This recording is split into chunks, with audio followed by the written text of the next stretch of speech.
security infrastructure deployments for our customers in the field. So I'm not a sales guy. Some of you guys on the WebEx here know me. I do implementations. I actually work with ICE, a lot of my time in the field. And I really enjoy talking about and doing wired enforcement implementation. This is one of the subjects that I personally really like to talk about. So some ground rules, a little information about the tech talk I want to start with. First of all, I do love questions. So if you have questions, I have the chat window open in front of me. I will try to answer any questions that come along the line that I can answer as we go. Or I'm happy to stick around for a while at the end to answer any additional follow-up questions. So, and if I don't know it, I'll tell you I don't know it. If I know it, I'll try to answer it real quick for you. The thing about wired ICE implementation and enforcement methodologies is once you kind of get the basics, it's really not that hard. I kind of want to start with a bit of a story. I was talking to one of my peers on the pre-sale side and the other day, and we said, you had told us 5 years ago that what we thought was our best go-to-market PS product to bring to customers would be wired ICE and NAC enforcement. So I would have told you 5 years ago that was nuts because at the time we did not have, a lot of customers that were really thrilled about doing wired network, .1x enforcement because we had products like the older ACS and we had Cisco Clean Access, and it was difficult to do it back then. And times really have changed today, and implementing, wired network authentication and configuring enforcement on your edge network is not nearly that difficult once we kind of go through the functions that we have and the functions that are the tools that we have to implement this kind of technology. So anyway, here's my agenda, and I do have a diver here because this is going to go fairly deep into the subject. This is not, so if you guys say, Andy, this sounds complicated, it's because this is going to be basically as complicated as ICE on the wired side gets. I'm not going to hold anything back, so don't think that there's any kind of like hide the potato. It's going to be more complicated than this. This is like the full breadth of what we actually do when we implement ICE. Okay, so to do implementation for the wired network, we're obviously talking about switches, and there's basically two flavors of switch configuration. There's the old way called IB NS1, and there's a new way called IB NS2. IB NS is just the Cisco acronym for the type of syntax. We're going to talk about ways we do authentication, right? Because we have to actually perform the authentication, and what are the quick and easy ways of doing authentication with Windows PCs, OS X systems. And then profiling, how do we get devices that don't authenticate on the network? How does that actually work?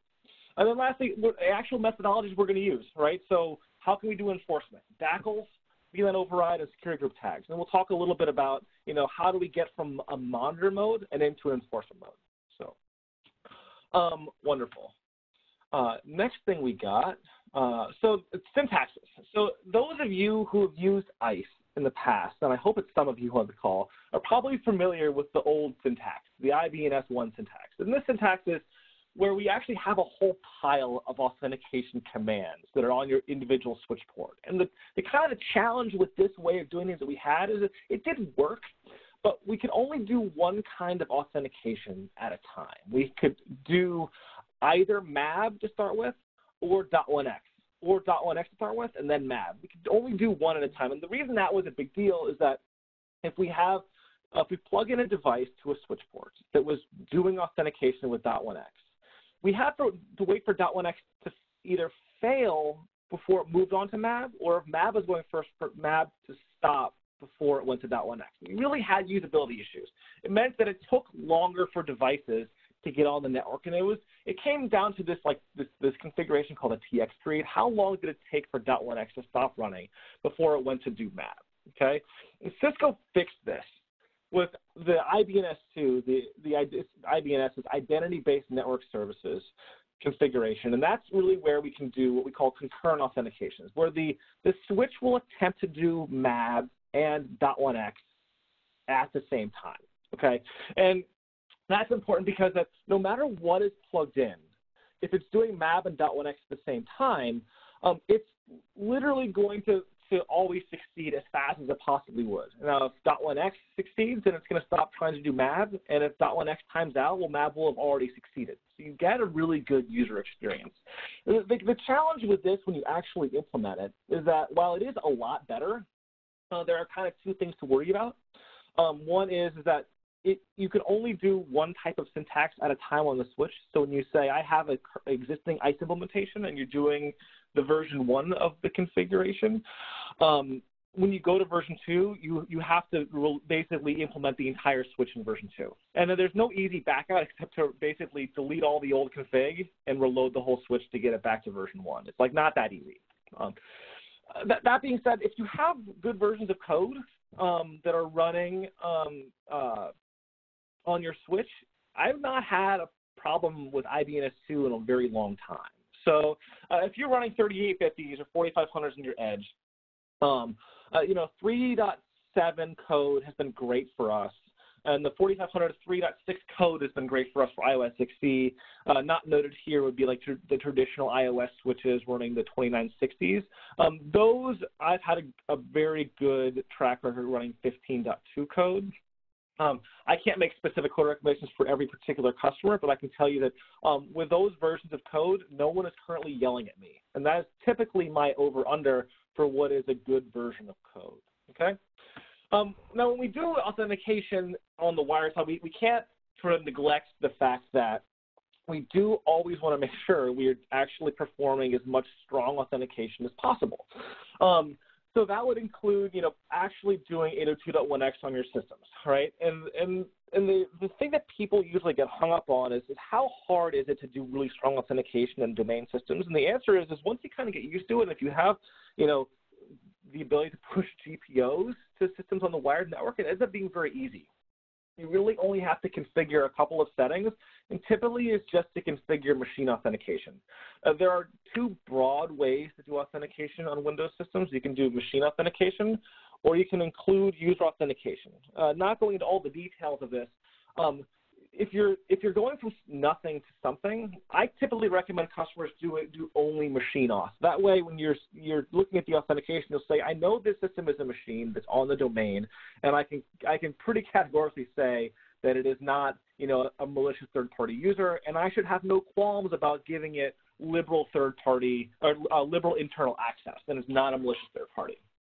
And I would say typically I don't recommend people start out doing user auth if they're doing an initial ICE implementation unless you actually require differentiation between user groups. And I'll talk about that a little bit more. And if you can't, I also talk about like certificate authentication. I do have a note about EAP chaining. Is that if I do prefer certificates do authentication on the computer side. If you cannot do that, EAP chaining is a great way to go, but that does require the AnyConnect supplicant. So just looking at what does it take to do a Windows configuration. Oh, thanks, Monica. So if I talk a little slower or get closer to the phone here, am I less staticky? And we'll try that. Sorry. If I'm a little staticky, guys, I do apologize. The configuration in Windows for just a regular PEEP authentication, for a regular machine auth, is just the screenshot that I got here. This is a wireless screenshot, but the configuration between a wired and wireless configuration is identical, but on the wired side, there is just literally no SSID. 802.1x on wireless is the same thing as it is on a wired network. There's just different media. It's like cable rather than associated. And like all you have to do is specify the authentication mode as computer authentication, and you can kind of configure everything else like normal. And these settings can and should be pushed out via GPO. The configuration is also the same for everything in Windows 7 and later for this. You can include ETLS if you'd like. This is good. I do prefer ETLS, machine cert authentication. You don't have to, The challenge that you then get into a little bit is you say, okay, I have an organization that has a substantial OS X implementation. You're running a bunch of Apple PCs, and that usually is because, marketing says you have to. I apologize, Monica, if I say anything bad about marketing. You're not bad people, but I always end up seeing OS X PCs out there in the marketing areas of organizations. Also, executives, for whatever reason, tend to like Apples. I guess I don't know why that always is. You can't really do this kind of authentication I'm showing you here in Windows on an OS X PC. You do typically require a certificate to do a really strong authentication on an OS X PC.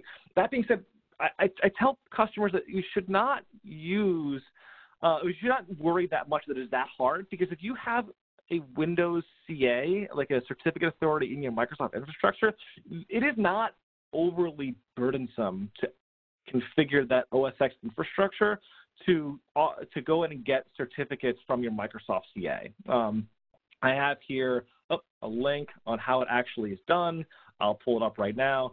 You follow you configure a configuration profile, and however you organize or manage your apples, that would be like if you were using Jamf or the OS X server, or a particular a mobile device management application like an AirWatch or a Master 60 or whatever. You can use this kind of configuration to push this profile down to just tell your OS X PCs to ask for certificates. And then you can use those certificates to perform authentication, right? As long as that certificate has client authentication in its key usages, you can just do that. Right, and the only other thing is you're required to then push down the .1x configuration for the wired side. The thing about that is, again, if you're already using some kind of method to manage your OS X devices out there, like a Jamf or Casper or whatever, you can push in the same configuration, the wired .1x settings to tell it to do, 802.1x with TLS. Like, not super complicated if you've already gotten this far. I promise you will not have that much difficulty with it. Now, devices that don't actually do .1x, they're printers or phones or access points or whatever, we do have to do profiling on them. It's important to remember that profiling just tells us how the device behaves, and we can learn about devices based on information the network can learn. I mentioned in, I think, the next slide that you should use device sensor. It's a configuration that's actually built into a modern Cisco switch that can gather all of this information, CDP and DHCP information, like DHCP is in how does the device ask for an IP address, and then send all that information to your ISE implementation via radius accounting. So ISE can say if this thing has a CDP hello, like it is a Cisco phone, and it asks for an IP address like a Cisco phone from DHCP, and it has an OUI from Cisco, it is like almost assuredly a Cisco phone. And the configuration to actually implement that stuff on the switch is like really not very hard. You implement the device sensor configuration, and you tell it what parameters you would want it to send to ISE, right? So we have parameters here that are, DHCP parameters that we can snoop. Same thing with LLDP. Same thing with CDP. This is stuff that would be relevant for ISE to know about, to see, is this device what it says it is? And then if it looks a lot like a Cisco phone or an HP printer, and we have Cisco phones and HP printers on our network, then we can tell the ISE to tell the switch to let this thing on the network. Right. Only thing I'll say is that if you're configuring profiling in your ISE environment, ISE does allow you to use NetFlow data. The best use that I could find to use NetFlow in ISE is to DOS your ISE environments. So if you like a stable ISE environment, I would typically request that you don't use NetFlow. The good news is it provides fairly little implementation value. So if you're using CDP, DHCP, LLDP, you're going to get basically everything that's good in your environment for profiling.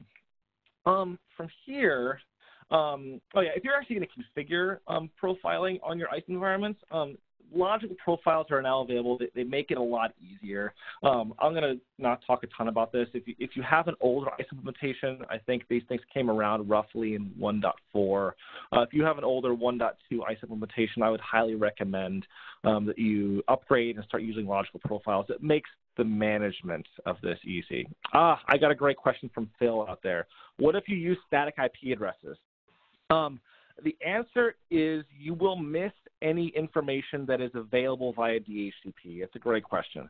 And if you're implementing ISE, you certainly can put in a ISE environment in a network that has static IPs. You'll just have to make sure that you're not reliant on DHCP information.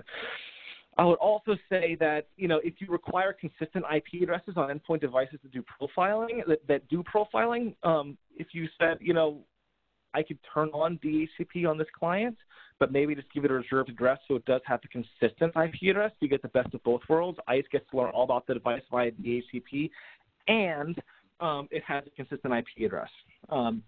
The world of ICE does work better when devices are DHCP. That is not a lie. So one of the things I would say is please do that as much as possible. Another question from Kyle out there: can you use IP helpers? The answer is absolutely yes.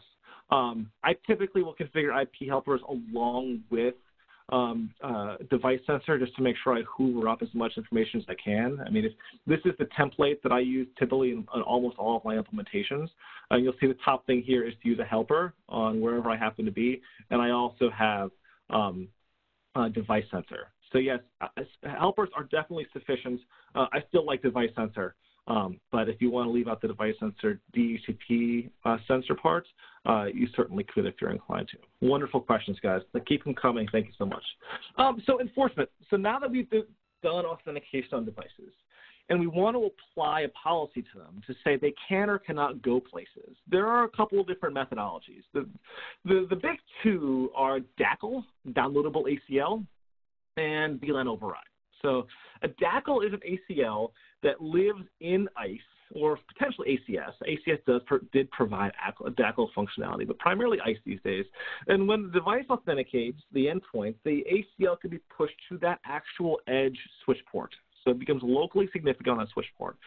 And if you want to update the syntax of that ACL, you do just update the ACL on ICE, and not all clients get to magically that ACL magically pushed down to them, but they do when the next time they re-authenticate, they will get that updated ACL. So the advantage of this is that you don't have to configure a whole ton of stuff on all of your switches for all these different ACLs to apply to different user groups. You can just apply it inside ICE and update it periodically when you need to make the ACL change, right?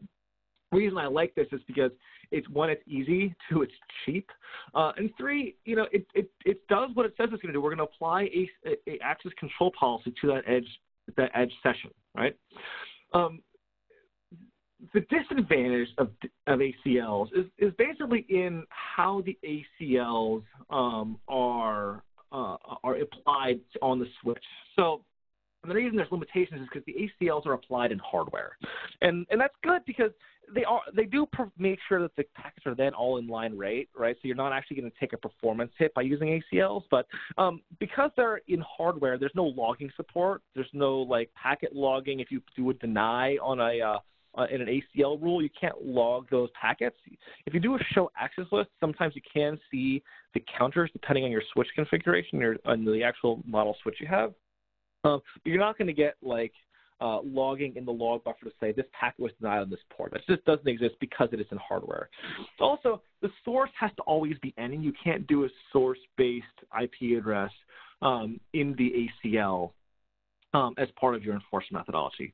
That being said, pretty much everything else is allowed when you configure DACLs to do this kind of thing. And I say that you can do source port, destination port.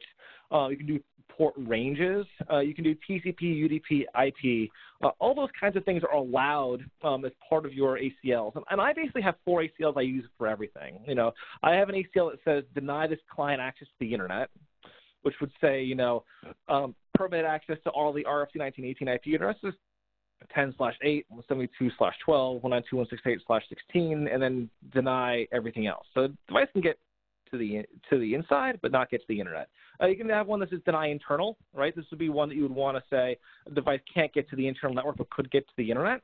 So this would be the exact opposite of that. Deny RFC 1918, and then permit access to any. The idea is that then if I were to walk into your organization and say, I want to plug into your network to come and do a wonderful tech talk, but I need a VPN to Presidio to get my slide deck, and this ACL was enforced on your switch network, well, I would have access to VPN to get my slide deck, but not be able to connect to any of your internal resources. It would give me a very good user experience. And when I say deny everything, when I apply an enforcement ACL that has a lot of deny in it, say it can't get anywhere, I would typically say that a client would be able to be allowed to get an IP address. I would permit DHCP but deny everything else if I really want to be restrictive in my ACL.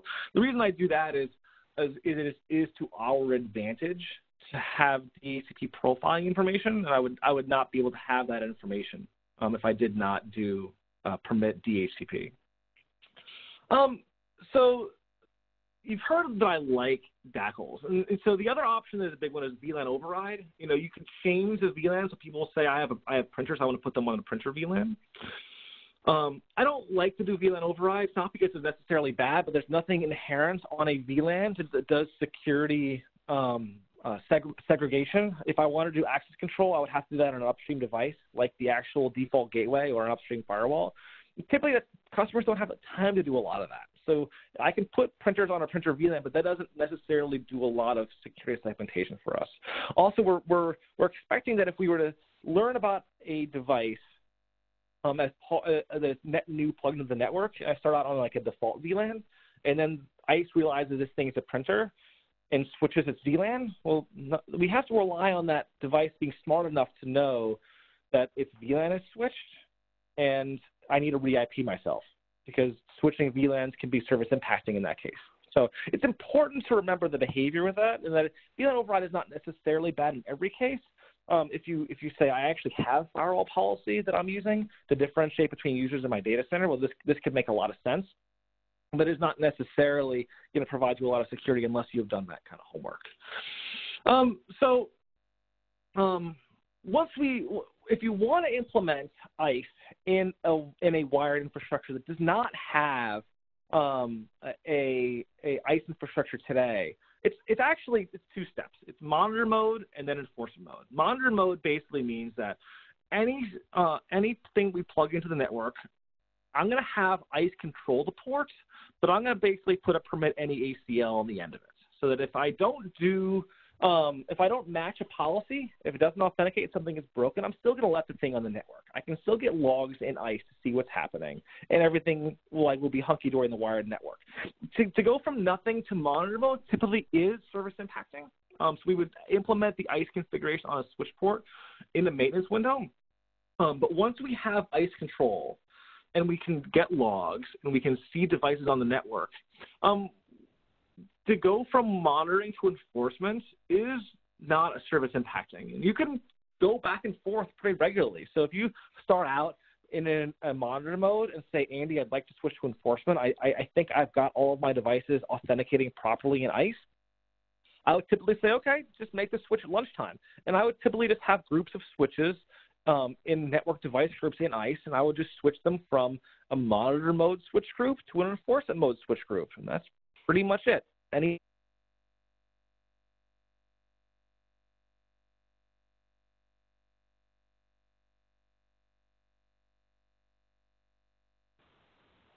I think we lost audio. Yep, we're working on it. 1 second. Hey, guys. Sorry, my phone dropped there. I'm not sure what happened. What was the last thing anybody heard me say? Let's see. Oh, Dan, I got 2 questions from Dan and George that I will get to. I apologize. I missed your questions before. So let me go back a little bit here. You were talking about monitored versus enforced switch groups.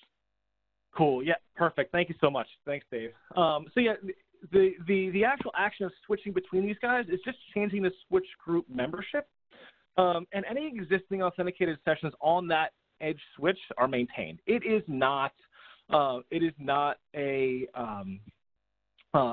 will not take a maintenance window. I would typically do that kind of thing at lunchtime. And if you want to go back and forth, say you are in enforcement mode and you say, actually, I have a problem on this device that I need to work out, and I think ICE is related, I'm going to put the whole switch in monitor mode. You can just do that, and anything else that happens to be on the switch is going to have its session maintained. It's really great.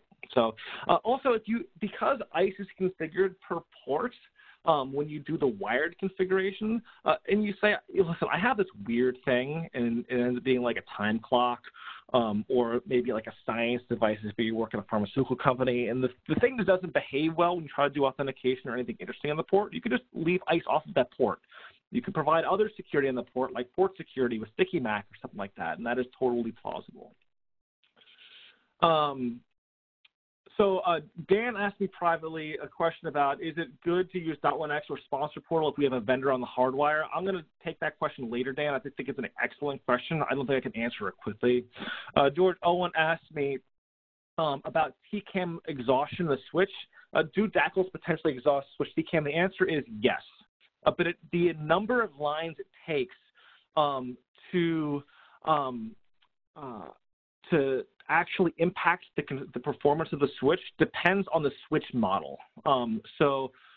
Cisco recommends you not have more than 64 lines of ACL in your DACL. That would be the kind of lowest common denominator for older switches. That being said, I had a customer who will remain nameless who said, we're going to see how far we can push this, and they put in literally hundreds and hundreds and hundreds of lines of ACL before their 3850s rebooted. Test the numbers of ACLs you have in your switch infrastructure if you're going to go beyond the 64 lines. That being said, if you need to go beyond 64 lines, there are other ways to kind of do enforcement that I'll get into in just a couple of minutes around firewalls with security group tags. So, Kyle asked a great question. Initial change to monitor mode of service impacting. The reason that causes the impact is because ICE has to actually go through the process of authenticating the ports. And it is a short impact. It's just that we have to transition from nothing to MAB before, and the ACLs have to get pushed down to those switch ports to actually let them on the network. So it takes a second, and in that second, things like phones can crash, printers can get upset. Windows and OS X PCs tend to deal with this very well. It usually ends up being between a 1 and 10 second interruption of service for most Windows PCs. But if you implement this in an office, and your phones lose a couple of packets to the call manager or other call agent, and they all reboot, people tend to get upset and think it's a big outage. So it's typically not a big outage. But it's just because we're asking ICE to learn all these switch ports all at the same time, and it just takes a couple of seconds for MAB and .1x to actually run. And that's really all that it is, Kyle.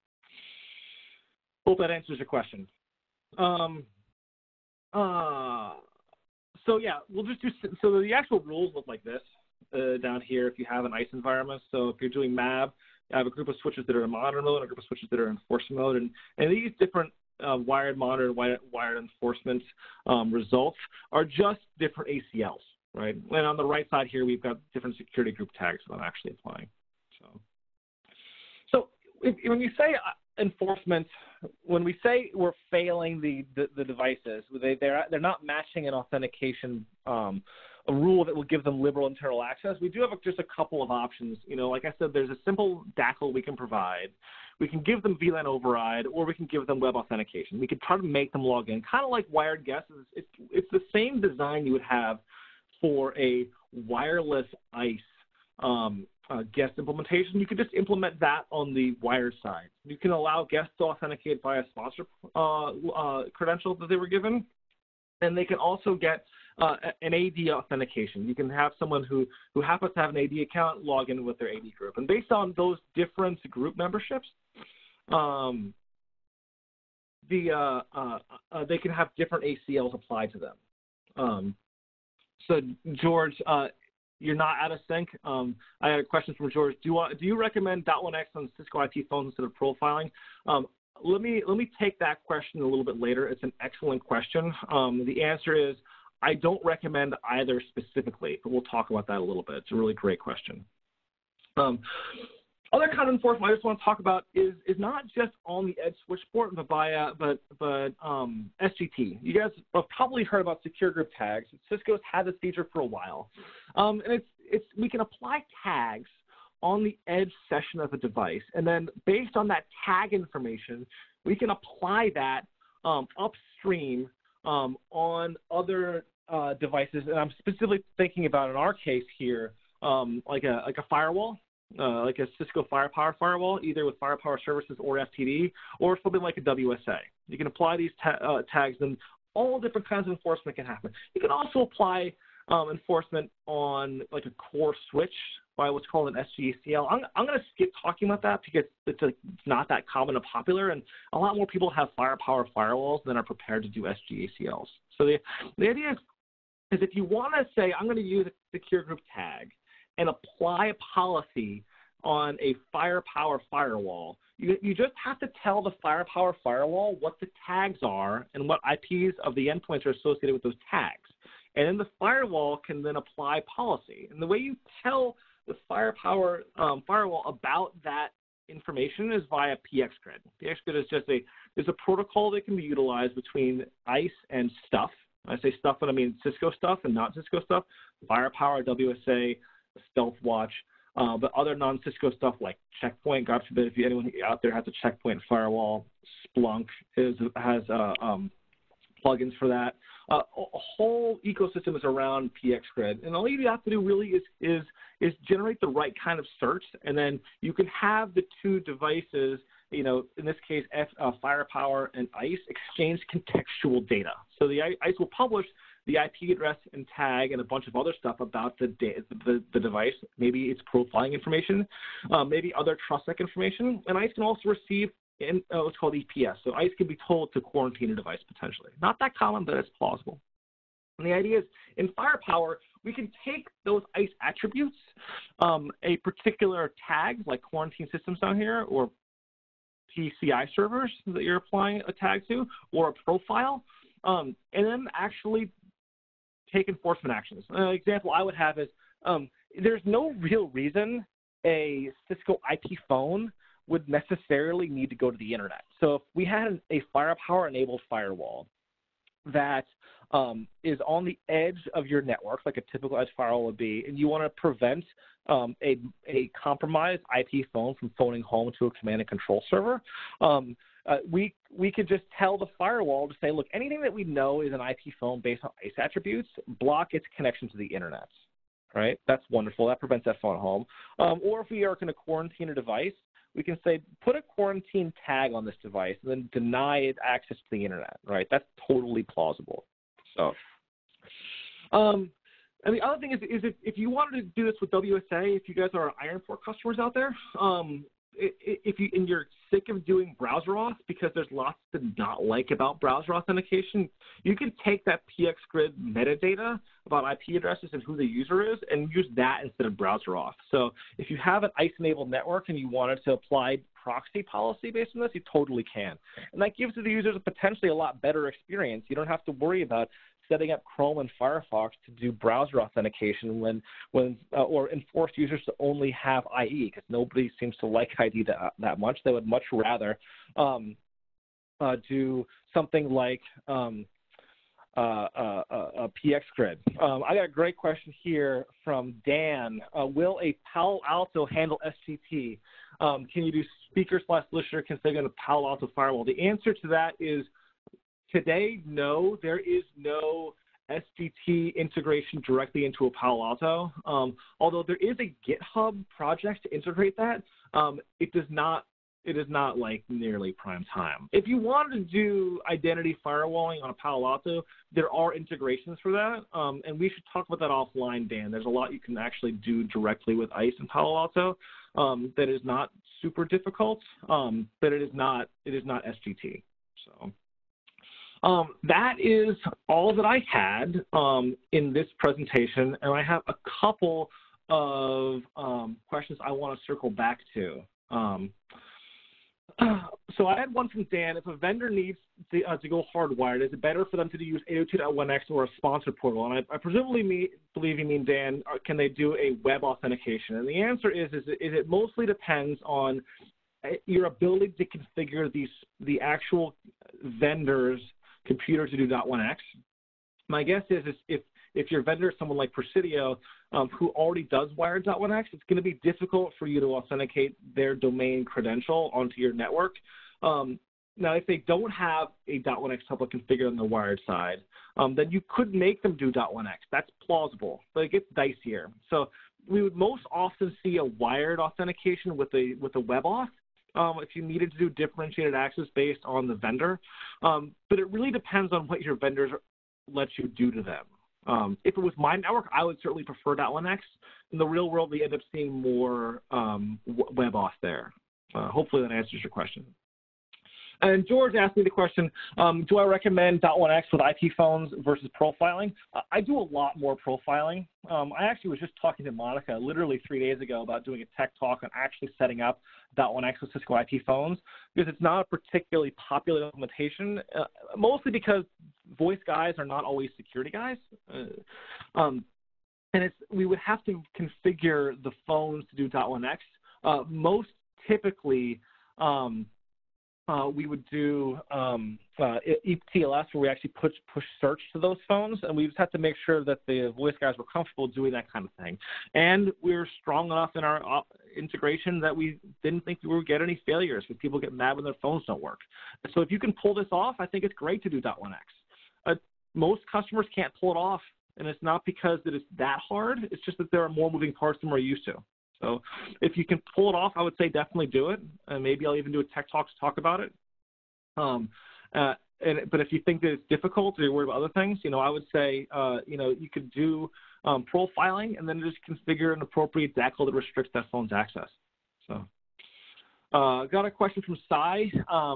Can we include RSA key to web authentication in one physically connected in addition to AD? So that would be, can we do like a multi-factor authentication, both AD authentication and an RSA token? The answer is no. You cannot do, two separate sets of credentials.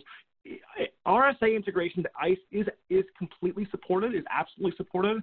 I have customers who use the RSA integration for VPN authentication, or using the RSA to actually log into ICE. I've never personally done it in a CWA integration, like a wired web auth, but I don't see any reason why it could not necessarily or should not work. George, this is a great question. What are the pros and cons of using PACs? PACs can be marginally more efficient.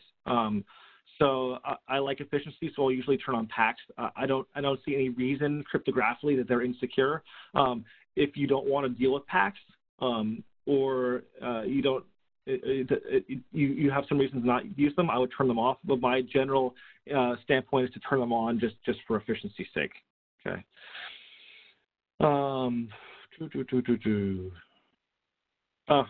So Dave Fitzgerald there from says that he's using RSA and certificates for two-factor. So that's great. The good news about my customer base is I have a lot of wonderful customers and a lot of people who are very savvy. And it's great to hear that people try stuff. And every ISE implementation that I do that of any difficulty, I learn something new. This is a great example. So if Dave says he uses certs and RSA for two-factor, that's awesome. Glad to hear that it works. There's lots of ways to do this. Just because I haven't seen something in the past does not mean it's a good idea. So I don't believe I have any more questions in the chat window. So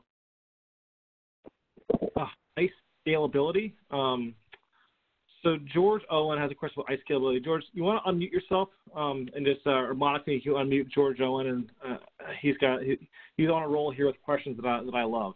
So I want to make sure I get this question just right. I have lots of comments on ISE Scalability.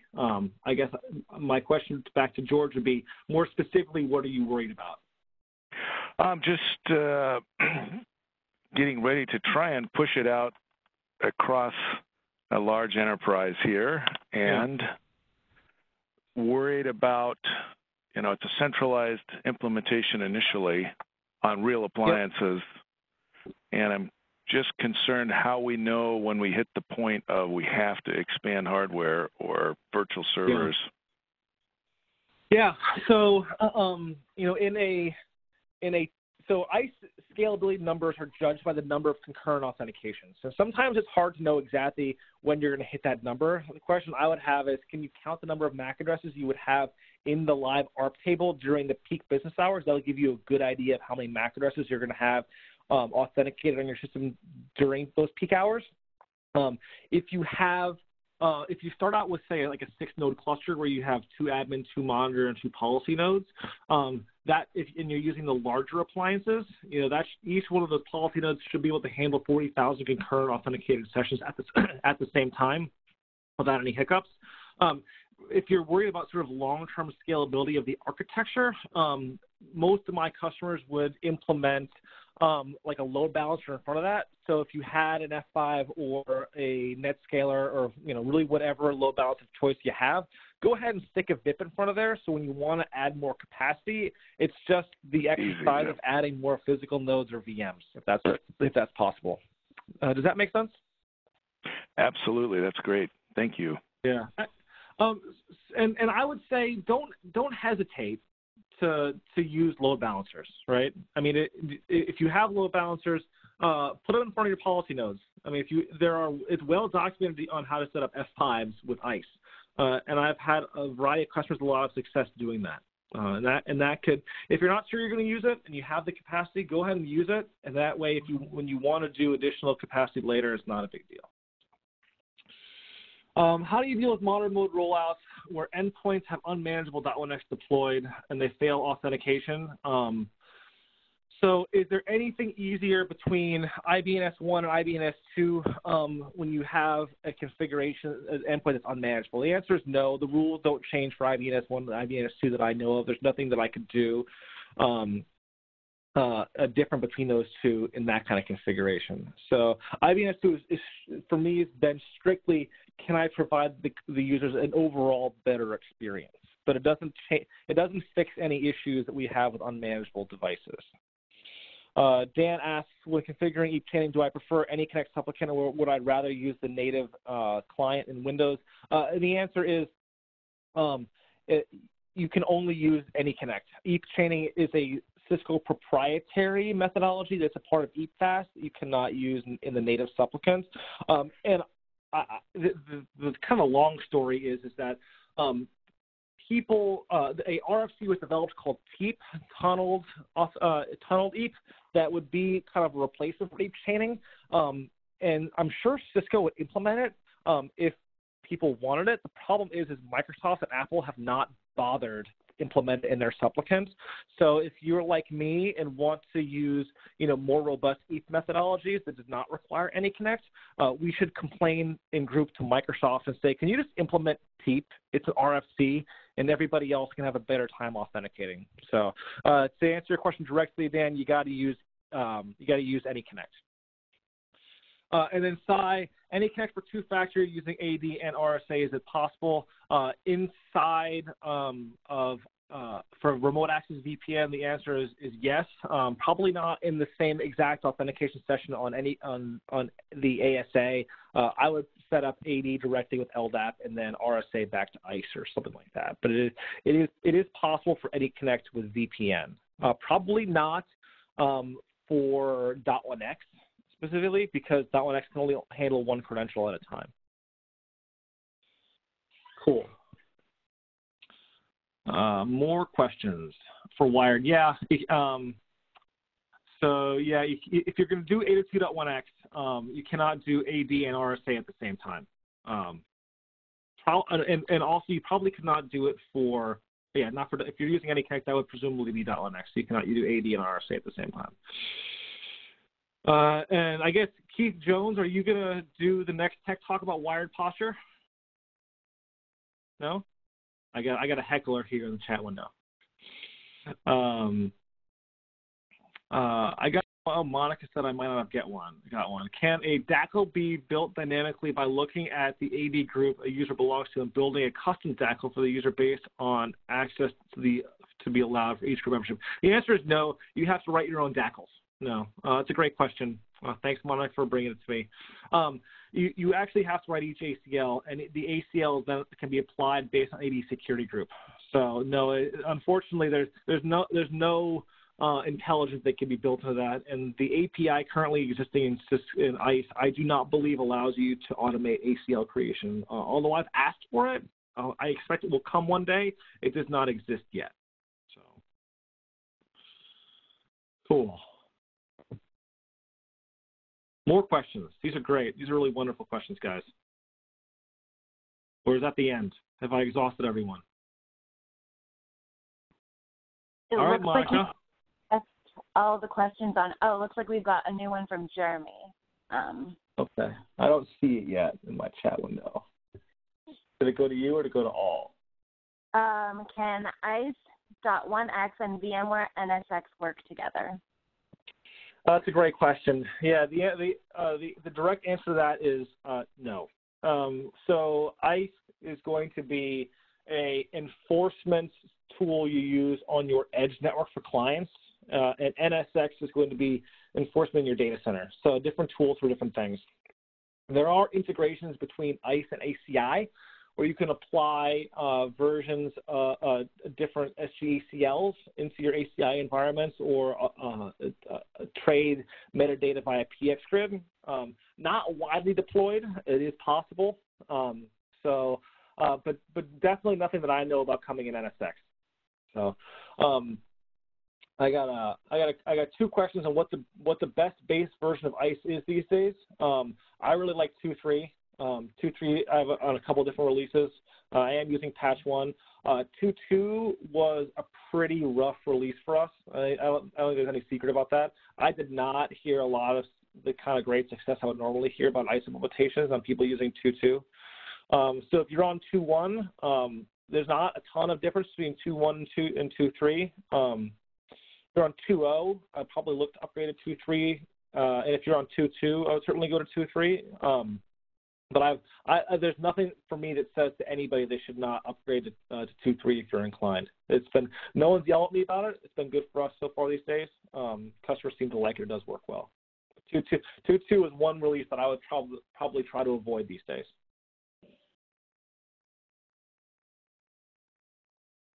Cool. All right. Any other further questions? And if anybody needs a follow-up, make sure you contact your Presidio account manager. We can set up a different time to go over these things and answer any further questions if you have them about ICE.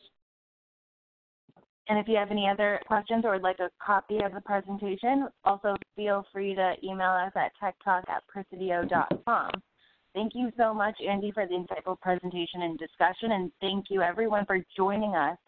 Hope you have a great day, and we hope to see you next month. Take care. Thank you. Bye. Thank you. Bye-bye. Bye.